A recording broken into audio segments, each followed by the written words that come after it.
We hold a unique place in the heart of communities because veterinary professionals are highly trusted professionals spanning multiple fields with expertise in livestock, wildlife and pet health, animal welfare, epidemiology, public health, and the environment. Veterinarians can comfortably talk to millions of Australians about the health of animals, the importance of stable environments, and the urgent need for climate action. At VFCA, we are the voice for all Australian animals, and we invite you to become a champion in your community and strengthen that voice. We are working to inspire and educate both within the veterinary profession and beyond to the wider community. We are working to protect biodiversity and recognise that the health of people, animals, and the environment are interconnected in line with the One Health concept. We are working together to promote sustainable veterinary care, in large part through our Climate Care program, a world-first management tool designed to reduce greenhouse gas emissions and increase sustainability in veterinary practice. The program consists of a series of online modules designed for a busy veterinary team and includes Australia's first carbon calculator designed by vets and vet nurses specifically for the veterinary profession. We're advocating for immediate action on climate change, and we want strong policy and strong leadership across all levels of government, from industry and across our profession, to enable a world where animals and people thrive in a healthy climate. We do this by engaging government through submissions and meetings with our representatives and through our rural and regional program. The Rural and Regional Program actively engages, empowers, and mobilises veterinary professionals in rural and regional areas to become climate champions and trusted advisors on climate change policy. A little bit about our presenters. We are so lucky to be joined by two extremely talented and passionate presenters this evening. Dr. Megan Kessler, Humane Society International, Australia's nature campaigner.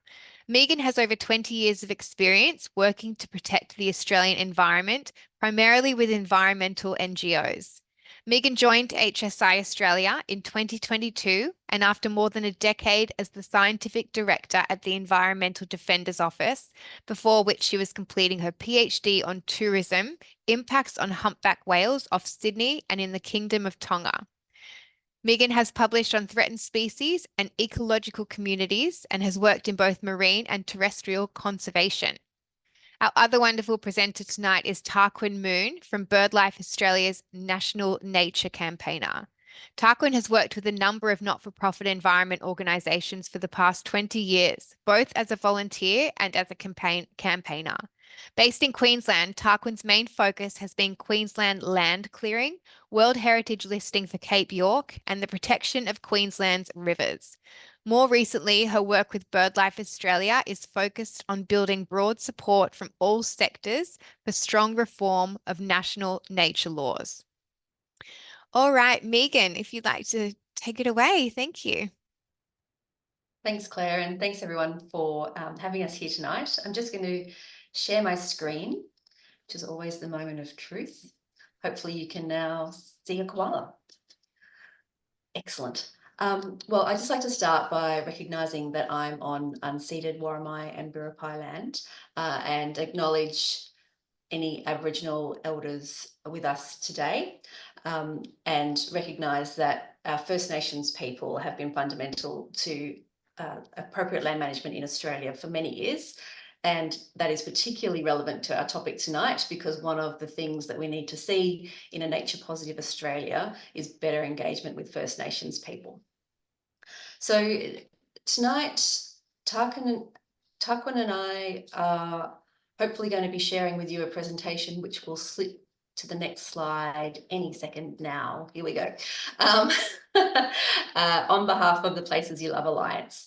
The Alliance is a group or an alliance, obviously, of more than 70 organisations which was formed over a decade ago now to fight for a new generation of national environmental laws. Collectively, we represent over 1.5 million Australians who love nature and want to save it. And I'd just like to say, as of today, welcome to the family. Vets for Climate Action is now a member of the Places You Love Alliance, and we look forward to working with you all as we move through this process of getting stronger laws for nature. I suppose it does raise the question of why are so many organisations so passionate about something which is usually quite uninspiring, like environmental law. And the answer is, of course, because everything that we do depends on nature. Whether it's the food we eat, the clothes we wear, or the houses that we live in, nature fundamentally provides those services that we need to live the life we do. And just as importantly, and I'm sure for many of us here, more importantly, Australia is a mega diverse nation. We are one of 17 mega diverse countries, which means we've got a disproportionate representation of all of the unique animal and plant species around the world. We've got between 600 and 700,000 species, many of which are found nowhere else. 84% of our plants, 83% of our mammals, 45% of our birds are found only here in Australia. So that's not only a privilege, but it is a responsibility for us to properly manage those species, our environment, to make sure that those plants and animals are here for future generations. Unfortunately, we're not doing that very well at the moment. So every year in Australia at the federal level, we have a State of the Environment report, and the most recent one was done in 2021. I think the graph on the right probably says it all if you don't want to read the text. Things are going the wrong way. The most recent State of the Environment report found that the state and trend of Australia's environment is poor and deteriorating from a range of pressures. And that's across, as you can see in the graph, plants, mammals, birds. Nearly every measure of environmental health is going backwards. Not only do we know that many species and ecosystems are increasingly threatened, we actually have at least 19 Australian ecosystems that have shown signs of collapse or near collapse. And for this group in particular, I thought you might be interested in knowing that the State of Environment report also looks at how we're doing on climate, and you will not be surprised to hear that that's not good news either. The State of the Environment report has a series of measures where it looks at where we are now and how we're tracking. And for climate, the measures are poor and deteriorating. And that is a real problem because, as the State of the Environment report says, temperature is a fundamental driver of all our biological processes. And climate change is going to see massive changes that are going to impact on our wildlife, their ranges, their reproduction rates, and as we are increasingly seeing, the risk of these mass mortality events. 2019-20 was, of course, a big wake-up call for a lot of Australians, but we know that those type of events are going to become more and more frequent. And in fact, we're seeing things that we've just never seen before in terms of things like fires creating their own weather, creating like lightning strikes in firestorms. So we are at a point in time where we are, I guess, increasingly aware of the scale of the problem. We know that we're in a climate crisis. We know that we're in an extinction crisis. And really, it's up to us to actually make sure that we turn that around. And there is some good news on that front. There is this global movement towards the concept of nature positive. So the nature positive movement is about moving away from a societal expectation that we'll do less harm to an expectation that we will actually work in decisions, in our actions, to enhance nature, to enhance the health of our planet, which of course, from what we were talking about before, also enhances the health of our society. I mean, here in Australia, half of our GDP relies on our natural systems. And so healthy nature is fundamental to a healthy society. In Sydney, in October 2024, we're actually going to see the first Nature Positive Summit. And that's designed to be a global summit to bring people together to talk about how we accelerate this move towards nature positive decision-making. A few other things that are happening around the world at the moment, one which you might have heard of was the Global Biodiversity Framework, which Australia signed up to in December 2022. And there are a number of commitments under that framework, but probably one that gets talked about a lot is the commitment to protect 30% of land and 30% of our seas and waters by 2030, the 30-30 commitment. And that's something that Australia has committed to and is starting to work towards. We also know that corporations are increasingly being held accountable to their biodiversity and climate risks and being required to report on how exposed they are to those risks and how they're managing them. And climate is a fair way in front in this regard, but biodiversity is increasingly being talked about as something that companies are being expected to report on and to minimise their impacts on as part of ensuring the triple bottom line responsibilities. And so that brings us back to our national nature laws, known as the Environment Protection and Biodiversity Conservation Act, or EPBC Act. This is the key piece of legislation that we have at the federal level to manage and protect our unique wildlife and their habitats. The law is effectively based around protecting, excuse me, matters of national environmental significance. There's 9 of them, I usually forget one, but they are things like World Heritage, National Heritage, Ramsar wetlands, threatened species and ecological communities, migratory species, the Commonwealth Marine Environment, and the Great Barrier Reef Marine Park, and also managing the impacts from nuclear actions and unconventional gas and coal mine impacts on water resources. The Act also provides a legal framework for things like managing wildlife trade, for example, through our international obligations under CITES, the Convention on International Trade in Endangered Species. So it has a really broad remit and it has a really fundamental role in how our federal government gets involved in improving and maintaining our natural environment. Most people, I suspect, interact with the EPBC Act either because they're interested in a development or they want to do a development, or they're concerned about one that's happening in their area. But I suspect for many people who are involved in this webinar, you're also likely to be engaging with the Act because of your role in protecting and helping to rehabilitate wildlife that is protected under the Act. And sadly, we know, as we see more habitat loss through land clearing, as we see increasing impacts from climate change, you are the people who are likely to be dealing with the consequences of that for our wildlife.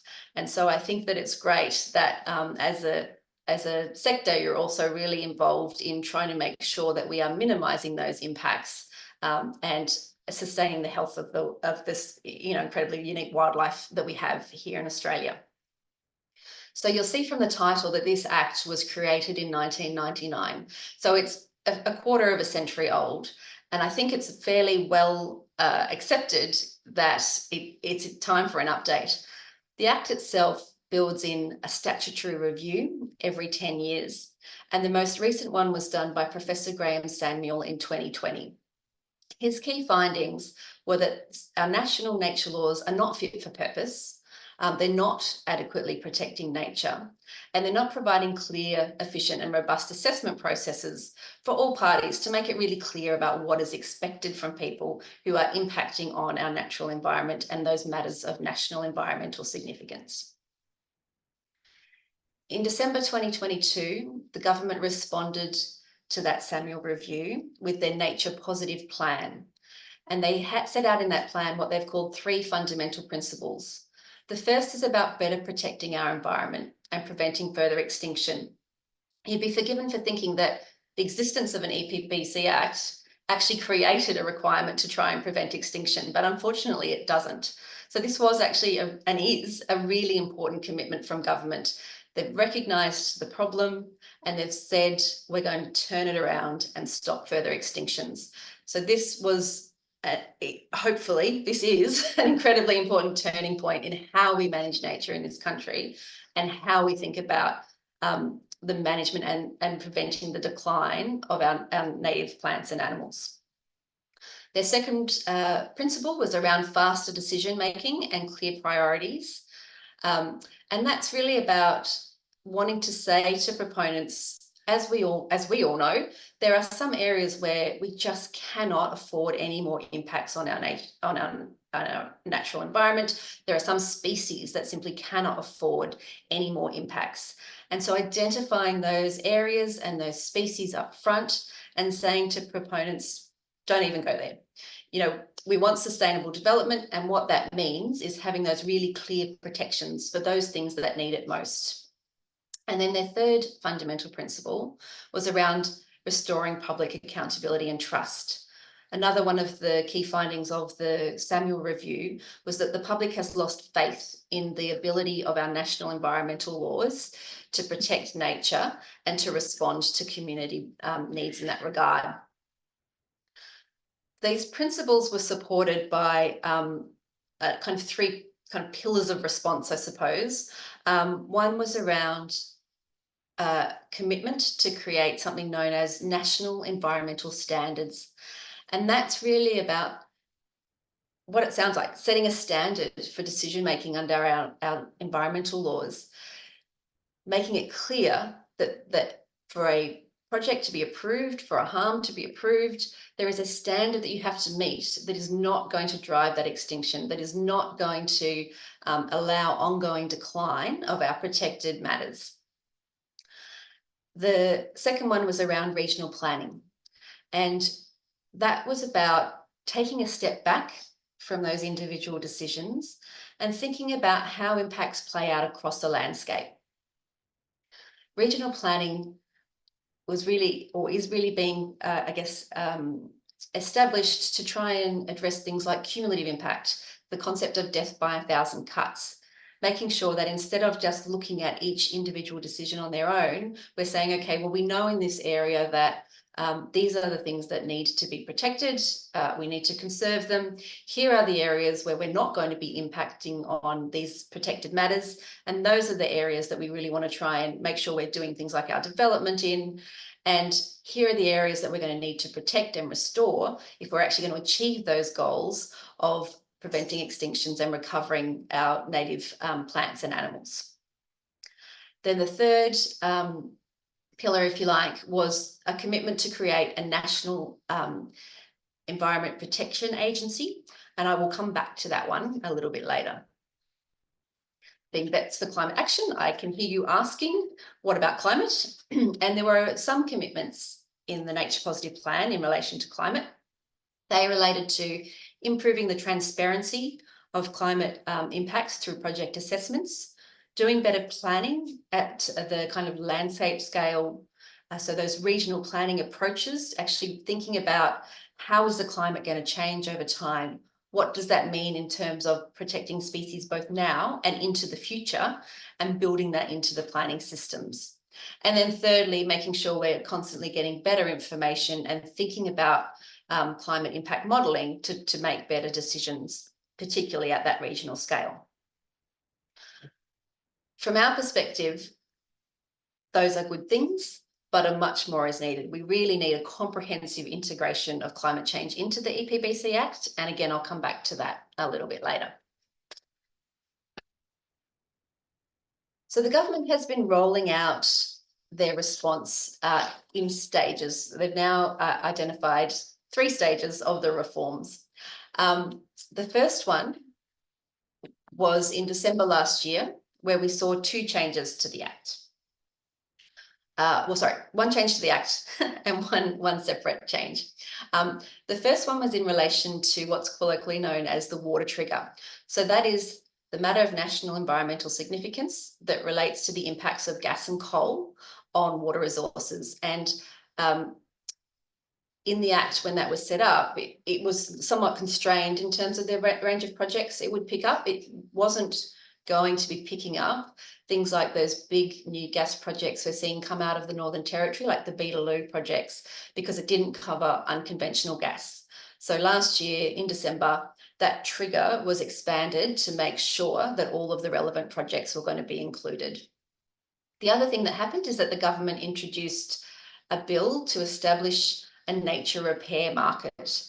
And so this is a national voluntary biodiversity market. It's designed to put people who want to fund work to promote biodiversity, to protect and repair nature for whatever reason. But from the government's perspective, a lot of this was around corporate social responsibility.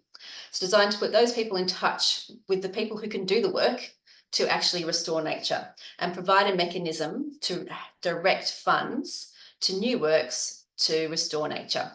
So that's something which was passed as legislation last year. It's not yet established. They're going through a process at the moment of working out the details of how that would happen, but we can expect to see, in the relatively near future, a market mechanism that will allow, whether it's corporates, philanthropists, organisations, to fund people to undertake works on private land to protect and repair nature.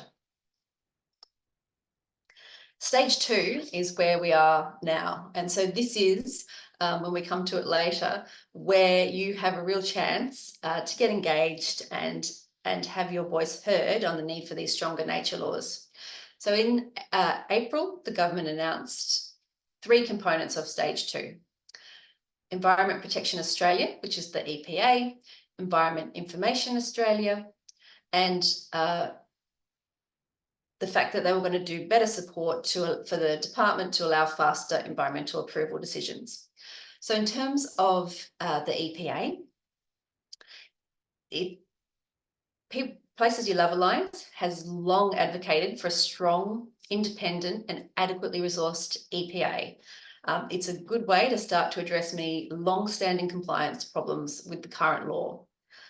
The government has said that they are going to create an EPA that has a role in decision-making and also new compliance and enforcement powers with stricter penalties. So this is a good thing, but from our perspective, it doesn't yet go far enough. One of the key concerns in relation to the EPA is that it needs that really strong independence. We know that an EPA that has an independent board that is responsible for doing independent reporting on the state of compliance is going to be much less at risk of being inappropriately influenced in its role as a decision maker or as a compliance body. And so as part of the EPA, we expect to see, we want to make sure that it's got really good governance arrangements, really clear limitations on how it can be influenced through the political system to make sure it is the strongest, most effective body it can be. And I should just say, a few of the Places You Love Alliance groups have been involved in the consultations that you've probably heard about. So over the last, what has it been, 6 months or so, the government has been doing their stakeholder consultation lockups. They've copped a lot of flack for the way that they've been doing it. And as one of the people that's been in the room, it has been, I will say, a very challenging process. I guess what it has allowed us to do, though, is to see how these things like the EPA and the EIA are predicted to roll out. And so we can be on the front foot in letting the government know about what it is that we think we need to see and where we think they're falling short. And so in terms of the EPA, that's very much around making sure that they are able to do their job, they're properly resourced, and they're not subject to political interference. Environment Information Australia is effectively a data agency. It's actually going to be within the current Environment Department, but its job is going to be to pull together all of the latest environmental data. And they're going to use that to do a number of things. One of which is that we're going to start to see State of the Environment reports every 2 years. They're currently every 5 years. So that will give us a better understanding of how we're tracking against our environmental goals. They're also going to develop national environmental accounts so that we can better value nature and recognise the value of nature in the decisions that we make. A really important function or a really important component of the legislation that we're expecting to see is going to be to include a definition of nature positive. So that's going to set the framework for how nature positive is rolled out in Australia under our national environmental laws for many years to come. And so this piece of legislation, it sounds really boring. It's a definition in a clause in an act, but it is going to be the thing that tells us whether or not we are actually tracking towards being nature positive, whether we are properly measuring how we are recovering and repairing our environment. So it is going to be a really important piece of legislation that we will be looking at in detail. And then the third announcement here was around investing in developing the department's ability to support better decisions and faster decisions by having more boots on the ground and having better access to information. Now, I say we're here now, and I mean it quite literally. It is quite possible that this legislation will actually be introduced to Parliament as early as next week, but certainly we're expecting it in the very near future, and it will be the opportunity that we have to make sure that these bodies are as strong and robust as they can be, so they set the scene for any future changes to our environmental laws. And so these on their own are incredibly important. They need to be strong, they need to be robust, but they need to be not the only thing that we do. And so what are the type of things that we need to see in stage 3? This is a list, and I will run you through a little of them. We could spend entire webinar talking about each of them on their own, but just to give you a bit of a flavour of the type of things that we still need to see. Clearly, the big one is we want to see outcomes that actually protect and recover wildlife and their habitats. We need to have those really clear, unacceptable impacts up front, what we're going to protect. Everybody knows it. That's the way it works. We need to have those strong national environmental standards that set the frame for our decision making to make sure that we protect and recover our wildlife. We need the system to be adequately funded. We often hear that government can't afford to invest more in nature. In fact, the Biodiversity Council has done research which has shown that 3/4 of us think that we should be spending at least 2% of our federal budget on nature. We are nowhere near that. We to get there would be a 5-fold increase in our current investments. We need to be spending $2 billion a year to protect and recover our threatened plants and animals. We need to be spending another $2 billion a year to drive ecosystem restoration. They tend to sound like big numbers when you say them in isolation, but in the context of our budget, they're actually incredibly small. And if you kind of reflect back to what I said earlier, it is a very small investment that would underpin the health of our ecosystem services, which are really driving a huge proportion of our GDP. So it's vitally important that we see more investment in nature protection and nature recovery. I've spoken a little bit already about the need to repair public trust and provide confidence.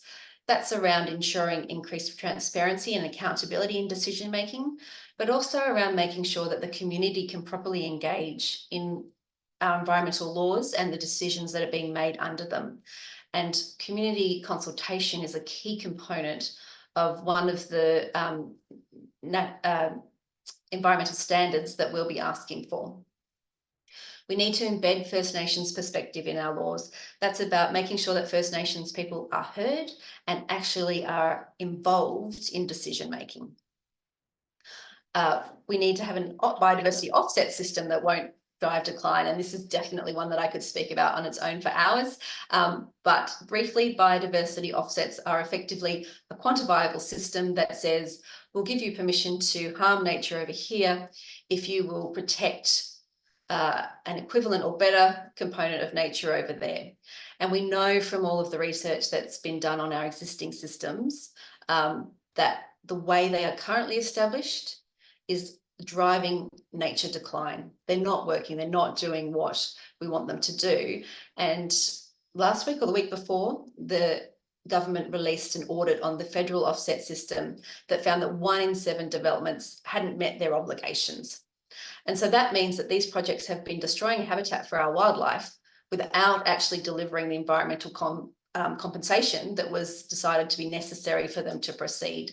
So not only are the ones that are the offsets that are occurring driving decline, we're actually seeing a lot of them not even occurring. So we've got some really major problems there. And that is one of the reasons that the government said that they've kind of, brought an EPA into stage 2 to try and start to deal with this problem. We also need to see best practice in wildlife management, and an issue that's particularly dear to Humane Society International is the issue of trophy hunting, which is regulated under our Act. You may not be aware that we currently have over 150 hunting trophies imported into Australia every year from bears, from zebras, and even hippos. And then finally, coming back to climate change and this need to embed climate change considerations into our Act. It's not something that you can fix with a single change. It is something that we need to make sure is really fundamental to how we manage an environment and make decisions under our federal environmental laws. And so we need to be doing things like putting climate change upfront in the objects and purpose of the Act, in making sure that climate is itself a matter of national environmental significance that is applied under our laws, making sure that our national environmental standards consider the impacts of climate change, and that there are mandatory considerations and assessments of the full range of climate impacts. So, direct and downstream impacts in our project assessments, and that our laws actually provide really clear guidance that we should be saying no to projects that have an unacceptable climate impact. At the moment, the government is suggesting that we have other mechanisms to do that, but we know that this national environmental law is the place where we're assessing the impacts of these projects upfront. And we need to make sure that climate is one of those considerations and is one of the drivers for how we make better decisions. And then finally, we need to make sure that our recovery planning is considering climate change, because of course we know we're already experiencing climate change impacts, and we're going to experience more. We need to be managing not just for the situation we're in now, but the environment that we know we will be facing in years to come. And so we really need to embed consideration of climate change impacts into how we're going about maintaining and improving the health of our native wildlife populations and their habitats. So on that note, I am going to hand to Tarquin, to talk about how you can help. Wonderful. Thank you, Megan. I found that interesting for myself too, because you always bring extra dimensions to the topics. Even though I do this same or similar presentation, I learned something tonight, so I hope others feel the same. And my name's Tarquin. I work for BirdLife Australia, and I'm just based up here in Queensland. But I'm working with people all over the country as a national organisation, and I've been doing quite a bit of work supporting the Places You Love Alliance, ringing up lots of different groups across the country, supporting activities and ideas that people have in engaging in these campaigns. It's wonderful to be part of that big network of our conservation organisations. And the main bit of work that I've been focusing on in particular has been non-traditional ally work. So it's about bringing different people along with us, because as Megan talked about, the environment is fundamental to healthy communities, to healthy economies, to healthy businesses. It's fundamental to every part of our society. So then that proves that, it's about engaging lots of different sectors and bringing them along with us. A lot of people are concerned for the environment. Often they're quite busy in their other activities, their jobs, their personal lives, and so on.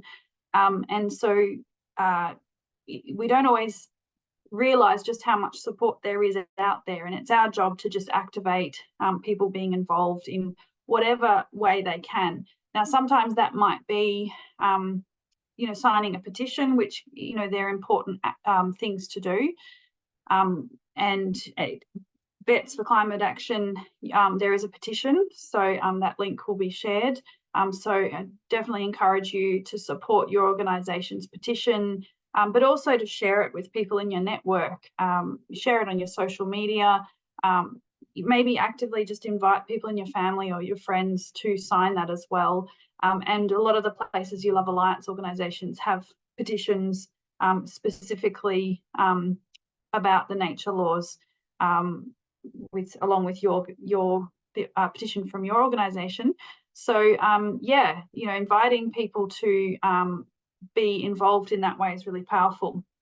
That number one point around contact your federal MP. So I'm really a big fan of, you know, it's not just about the environment, but we need to be talking to our politicians about things that are important to us. And I think out in the community, there are a lot of people who feel like they want to see things be done differently. And one of the first steps to, you know, actually realizing the power that each person has in this country is to actually activate that power by talking to your MPs, your representatives.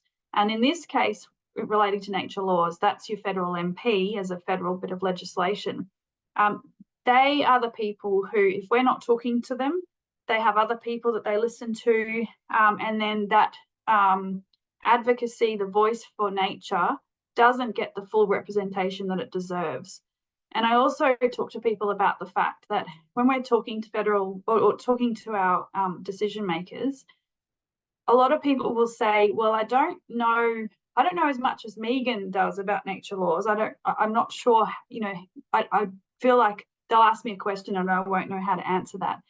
And the reality is that you're not there as a constituent to be an expert in environmental law. It's about what's important to you. And at the local level, have a think about in your local level, your local area, what are the places that could be affected if we have weak nature laws? So at that local level, it seems so far away, this legislation, but it does affect actual habitat and areas that are in your vicinity. And so also bringing that when you're talking to your federal MP, raising the fact that there's these special places that are part of our area, local families, local people appreciate those areas. They might go bushwalking, but also we appreciate healthy wildlife in our communities, and making it relevant to that particular electorate and relevant to your life and the constituents within your community. So the federal MPs are worth talking to, and it's around what's important to you. And I guarantee you are an expert in what's important to you. A few facts here and there that you can find on websites, fine. Sometimes we have some handouts that you can give to your MP, but you know, it's just about passion really and sharing that. And then the other thing is some big work that I've been doing, and I've been loving it, and it's this invitation for businesses. So there may be veterinary businesses here in this network and the broader businesses that support those businesses who are welcome to actually sign on to the open letters for nature. We also have an open letter for landholders. So I no doubt there are people on this call who are yourselves landholders or connected to people who are, and who are actually nature champions. They may not know it yet, but that they are actually really supportive of an economy where we're looking after our nature. And so those open letters, you're welcome to sign on to them and share them widely.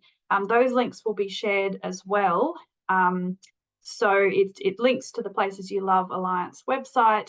And yeah, so far we have 200 landholders who've signed on. We'd love to make, you know, another 100 would be lovely. And we have 70 businesses signed on and still counting. So it's a really powerful way to be, you know, working. It's like this alliance being extended to just other sectors, because trust me, Australians, we love our nature.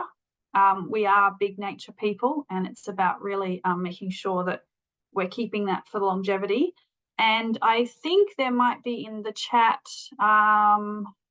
there we go. So that really ugly link there, static1.square in the comments, that's actually a link to our the BirdLife Australia's advocacy toolkit.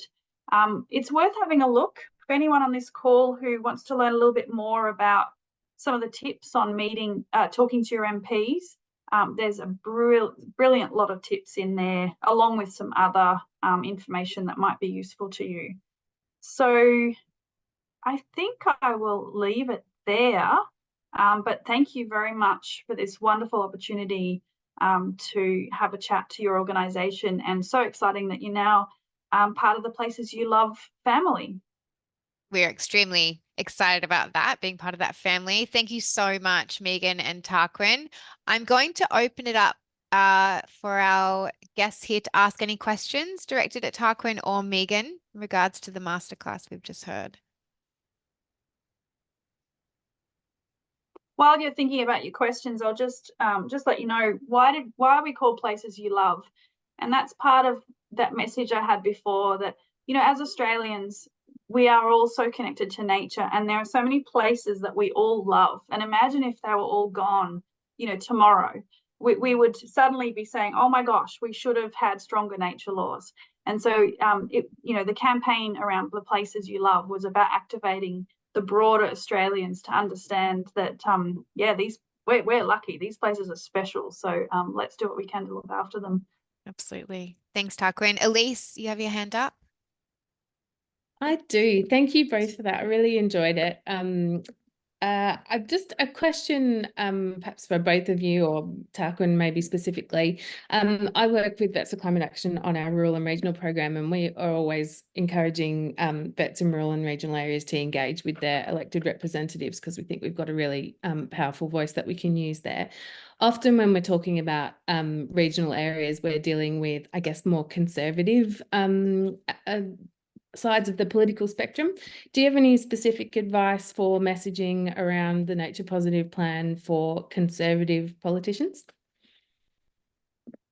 Yeah, well, I guess the important thing is there's so many different ways to engage your politicians. I'll just note that quickly, and that is you can, handwritten letters, I'm a big fan of, calling them up, organising a meeting. It depends on distance for, where those electoral offices are, but there's lots of different ways you can do if that distance is really far.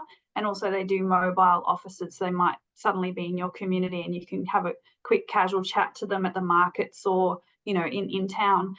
So there's lots of different ways to engage them. And as you're sort of thinking, I want to have a chat to them, sometimes you might just see them at the market and you just grab that moment. So, that's just do that. Those conversations are really good.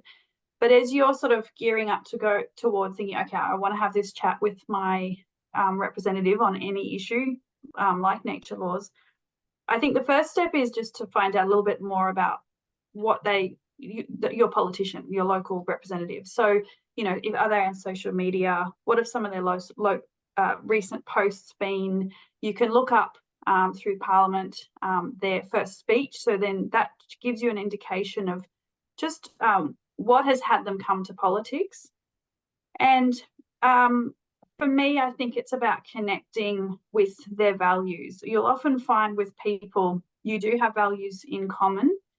Sometimes it gets harder to connect when you're then talking to specific policies. But if you can at the outset create that connection on the values, and another part to that might be just to start to highlight how these things connect to that local area. So if you can localize that message as much as you can, if there's a way that you can highlight that you have that view, but that there are other people in the electorate who hold a similar view, then you're starting to show that you are one voice, but you are connected to other constituents in that electorate.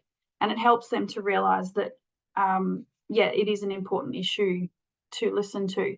The other thing I'll just quickly say, because I could do a whole webinar just on this, but in that meeting you have, if you just connect and agree on some common values and you walk away with just that could be a really good win in your conversation.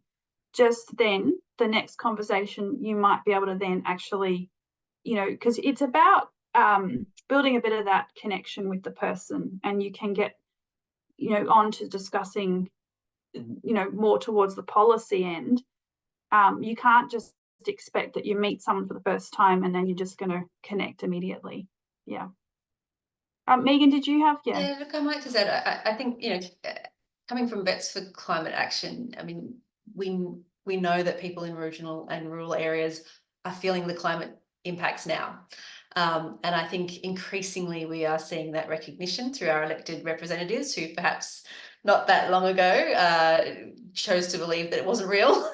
It's very hard to deny these days. And so I think it kind of gives you an opportunity to start the conversation from a position which is perhaps a slightly more shared position now than it might have been not that long ago. And so I would say absolutely, you know, work with that, because so many of our regional communities are struggling with the effects and know it's going to get worse and want to know what their politicians are doing about it. And it might be that some of your members want to connect with Farmers for Climate Action, for example, and go together and have those conversations. It's amazing. Thanks, Elise. Thank you, Megan you, and Teresa. Tarquin. Were there any other questions from the group? If no one has a question, I'm just going to show you this short video. It is an award-winning film by Liz Courtney. It's called Core, Voices for the Future Today, and was made for the first Climate Action Week in Sydney, which was held last week with over 100 events across the city. And it's a powerful reminder of why strong laws and actions are required now. So bear with me while I share my screen. One of my three. Okay. Sure.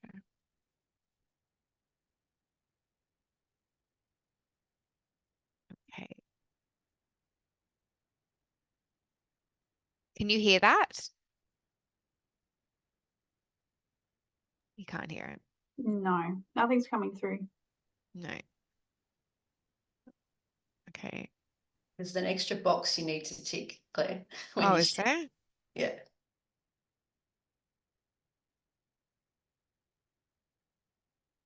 It's just music at the moment, so you're not missing anything. Oh no, you are.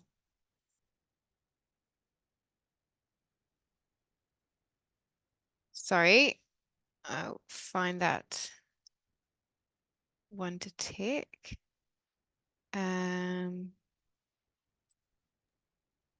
If you stop sharing and then do share screen again, there'll be a little box at the bottom. Share screen. Bottom left. Bottom left.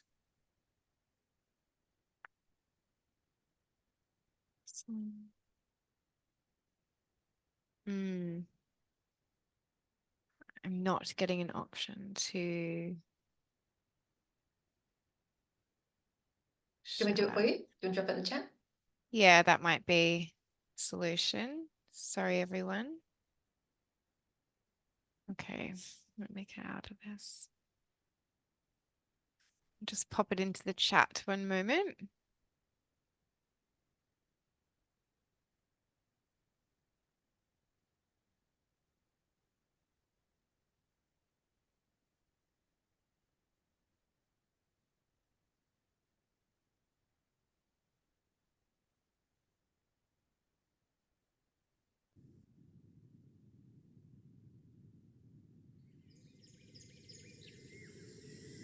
Great. Thanks, Megan.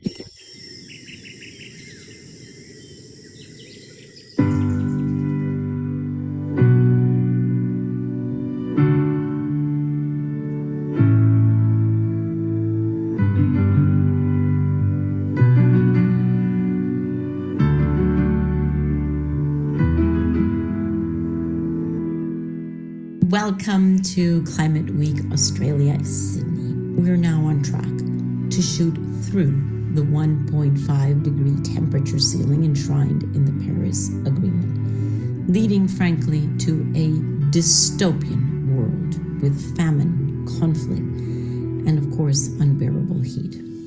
So I put it to you, is that the future that we want for our children and their children? Because if it is, we can be complacent. But if it is not, if we want a world where all can not only survive, but thrive, the moment to roll up our sleeves is now.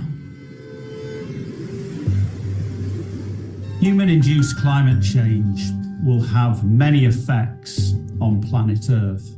One of those is the disintegration of our polar ice sheets in Greenland and Antarctica. These ice sheets will impact over 1 billion people on planet Earth.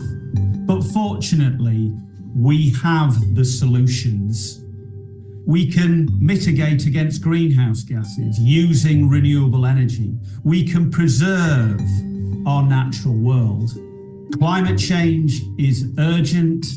We must act now. And we must do this like every single person on planet Earth depends upon it. Because they do. We must maintain optimism and resilience. For after all, what is our alternative? I believe hope is essential for driving action because giving up is simply not an option. Hope isn't just a sentiment, it's an essential strategy for our fight against climate change. No one can do everything, but everyone can do something.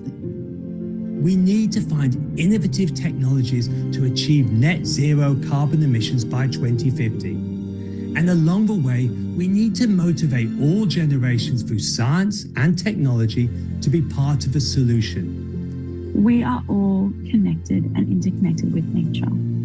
2 out of the 3 breaths we take come from the ocean. We need a healthy ocean for our survival. As a team of youth, we also have the power to rewrite the future for the better. The best time to act is right now. It is important that we stop plundering and polluting nature's resources and take urgent action, because if we do not, there are predictions that we might lose more than 1 million species in the next few decades. We must find our solutions woven in the fabric of Mother Nature. And I did that. I planted 130,000 trees in 93 different locations with villagers, farmers, rural communities, students, and I mobilized 80,000 plus people across 20 countries, from individuals to NGOs, to take action. And my motto is dream high, higher than the sky, think deep, deeper than the ocean, and act like trees, bees, and seas. And at the age of 11, I request each one of you to take action, and together let us protect my generation, the future generation. Every day that goes by is a moment that we decide the future that my generation, your children, grandchildren, and generations that you and I will never meet will live in.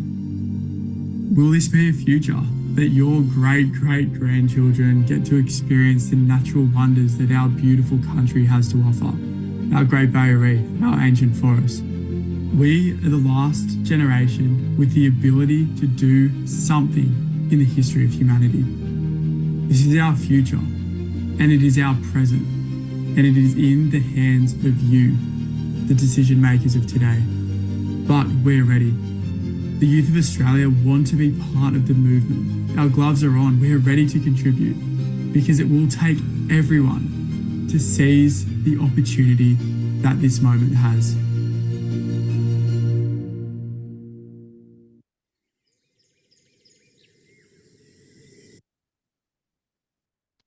Thank you for sharing that, Megan.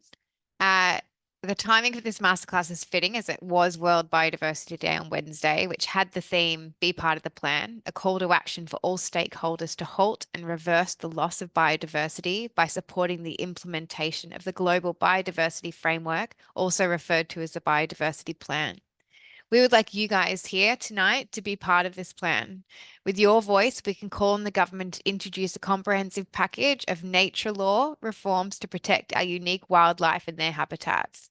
Before you sign off tonight, would you please add your name to our letter that we will send to Prime Minister Albanese and Minister Plibersek in a few weeks' time? You can also write to your local MP, call them, organise a meeting with them. Together, we can all be the voice for the animals. I'm just going to put the link to the letter in the chat just there. And I will also attach it to the email blast that I will send out tonight that includes the recording of this masterclass. First of all, I just want to thank so much to Megan and Tarquin for your time and dedication to the crucial work that you guys do every day. And thank you so much for taking the time to be able to be our May masterclass tonight. We sincerely appreciate it. And just thank you everyone for attending the presentation. And I will be uploading it to our website and our YouTube channel as well. But if there's no further questions or anything, Megan and Tarquin, did you have anything else you would like to end with? Well, I'd just like, oh, sorry. Tarquin, you go. I just wanted to comment. Just there's a comment there around regional media, and absolutely yes. I think there's some probably some important work that's coming up with the potential to engage regional media, and we're just at the start of that. So do reach out, and as veterinary businesses and workers within those regional media areas, trust me, you are a powerful voice. So working on that, and there will be people who can support you through that. So please do reach out. It's a really brilliant idea. Very, very wonderful to see that. Thank you. Sorry, Megan. No, that's good. That's great. Because I was just going to say thank you as well. And we really hope to have opportunities to work with you as we roll through this campaign to get stronger nature laws. So please, as Tarquin said, don't hesitate to reach out. We're always happy to work out how we can help you to help nature. Amazing. Thank you all. Thank you so much. Enjoy the rest of your evening.